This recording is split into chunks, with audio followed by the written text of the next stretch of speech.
Shut your ass up. This guy behind me talking trash.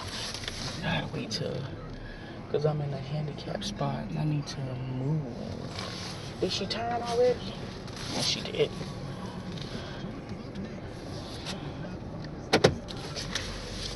Let me get to where I need to get to. I need to park over here so I could talk to y'all real quick before I go in. Alright.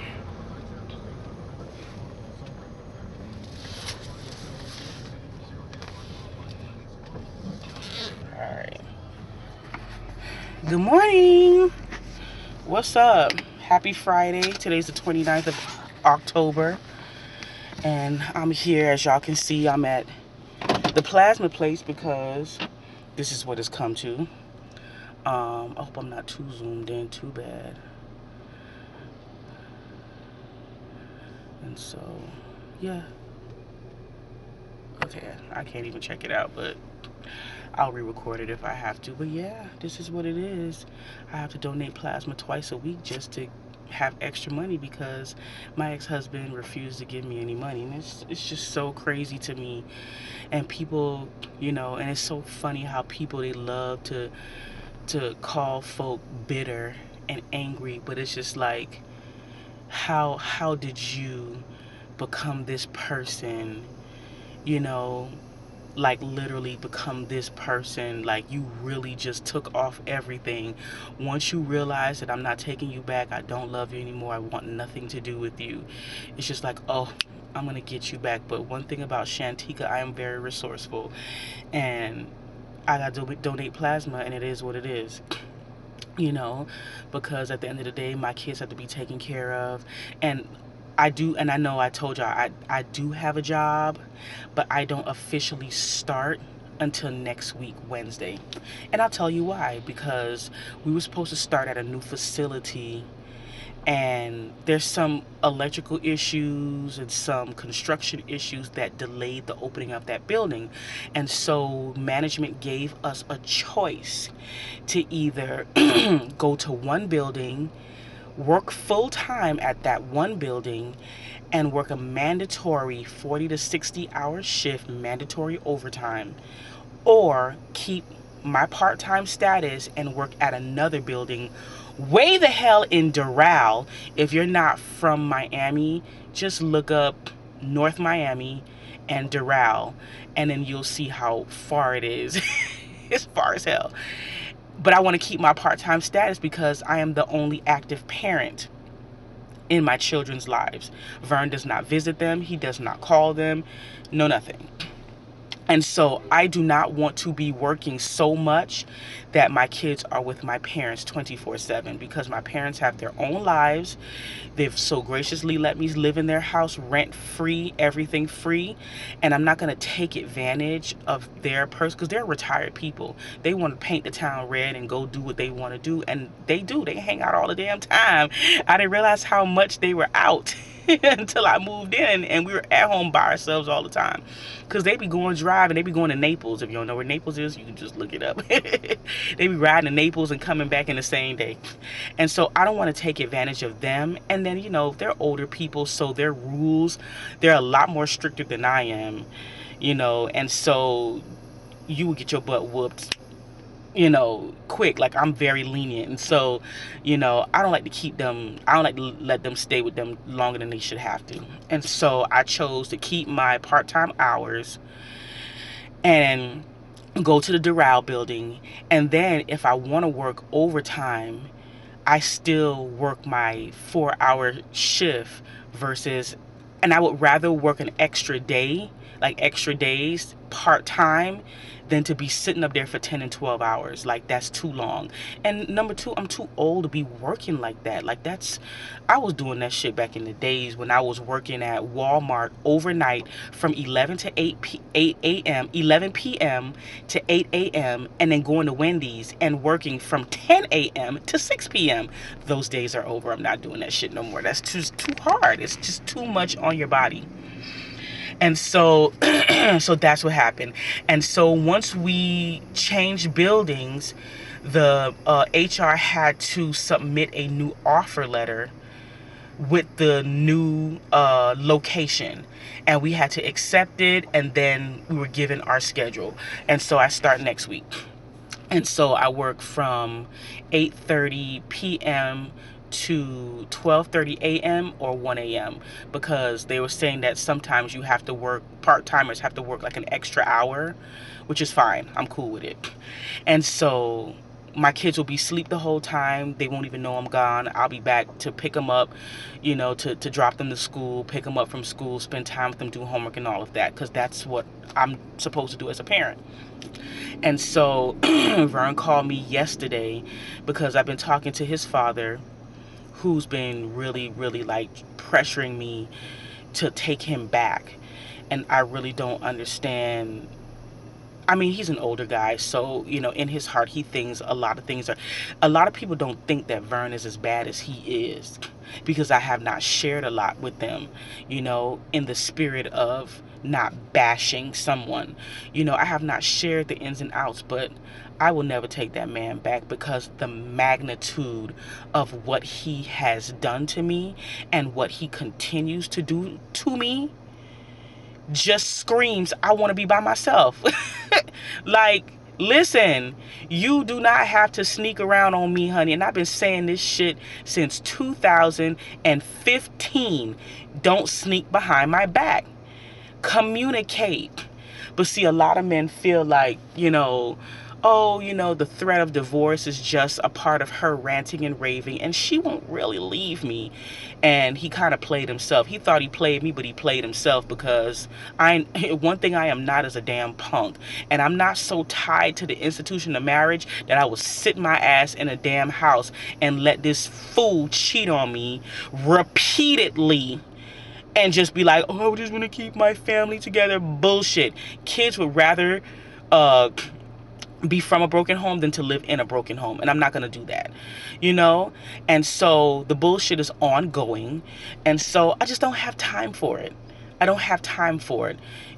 He's just, and his whole thing with not giving me any money is because he doesn't have any transportation.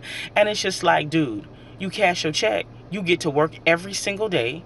You cash your check every single, because what he's been doing is calling me on Thursdays and then ghosting me for the whole weekend until the middle of the following week.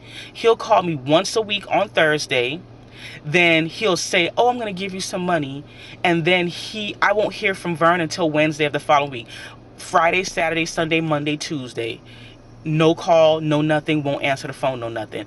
And I just don't have time for it. So since you want to be contractual, that's fine. Don't talk to me unless you have money to give me. If you don't have money to give me, we don't have nothing to talk about. And no, I do not let him talk to the children because he gets on the phone and he lies to them. Like, he sent Violet into a complete emotional breakdown hysteria because she's like, oh, I'm going to come see you. We're getting back together. I'm going to get an apartment. I'm looking for a place. And he's not doing any of that because that fool is so irresponsible and sorry. He can't even keep money in his pocket. He still does not have a bank account. He still has no bank account. And he is withholding money from me thinking that he would have money, and he's the brokest he's ever been because I managed the money. And so I always made sure we had, so if he needed $20 here, $50 here, $40 here, I would be able to give it to him. But he's such a juvenile that as soon as he get money in his pocket, he blows it to completion. He spends it until his wallet just got dust in it. That's how irresponsible he is. And so that's just how it is. And so I don't want to talk to him. I'm just tired of the bullshit. So just like my brother told me, he was just like, set a boundary. Don't talk to me unless you have money. You don't have any money for me, go away. You can't visit, go away. Nobody wants to hear a bunch of damn excuses. I have dealt with this man. I have babysat this man for 10 years. I don't know what the hell. His mother and auntie and all these people have babied him, held his hand, and did not require him to educate himself to a point where he could become self-sufficient. That's not attractive to me. And I've dealt with it for so long, And so, yes, You know, I'm gonna be cutthroat. Like, when I get my life together, baby, when I start dating, I am not aroused by good looks. Okay? I'm not aroused by good looks. You know, I'm aroused with intellectual conversation.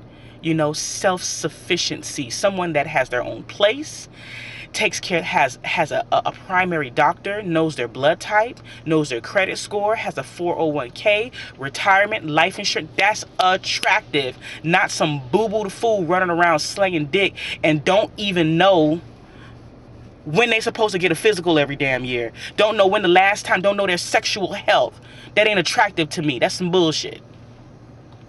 And so I'm telling you, I'm a wild out. Like, I'm really am, because I've been so suppressed for so long, living my life straight and damn narrow, you know, just for life to smack me in the face. And you know, I'm not naive enough to think that nothing would ever happen to me. But in my life, I've never known anybody personally that this has happened to. You hear a lot of stories about men living double lives and having girlfriends and stuff like that. And with me working at night, I will be damned if he bring a bitch to my house while I'm at work with my children, and he would do it. Because when they feel like they could get away with stuff, they'll do it. Just like how he just got sloppy. He been cheating on me for years.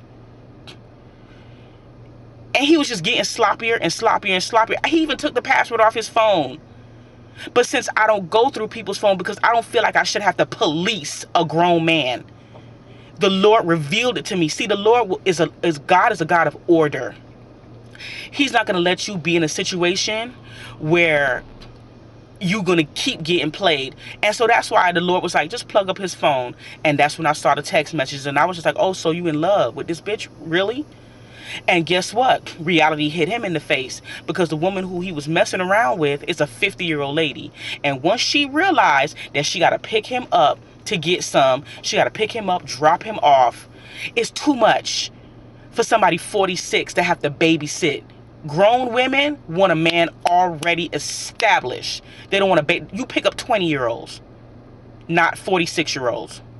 When she realized how much help he needed, she was no longer interested. See, it's cute. And I think a part of it, because I don't want him either. A lot of women are attracted to that married men shit.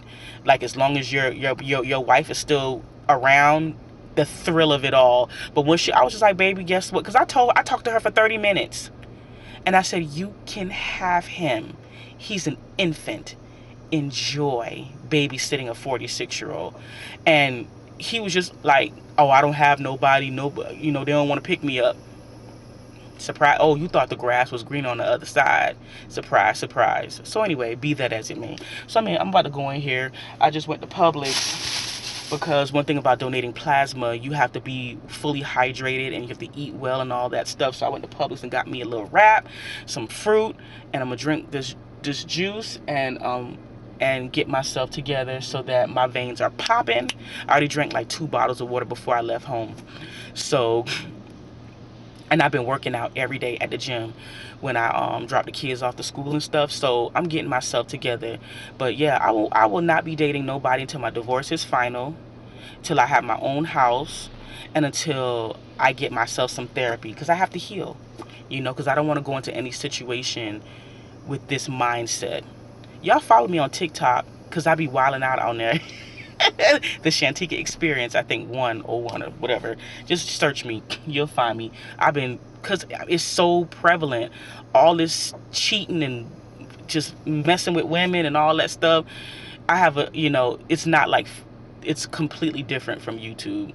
You know, people communicate with you, you know, and I don't read comments and stuff like that, because, you know, people are crazy. But yeah, honey, I be wilding out on there, because I just have to have a forum to vent.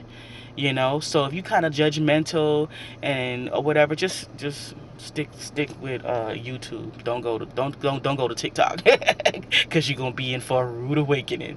You know, because I'm so tired of being the good girl. I'm so tired of being the rule follower. I'm so tired of doing what I'm supposed to do to get shitted on for my efforts. So I'm gonna still be a good person, but I ain't gonna take no stuff. At the first red flag, I'm gone. It's plenty of fish in the sea, and I cannot wait to go fishing. I'm so excited to like date, you know.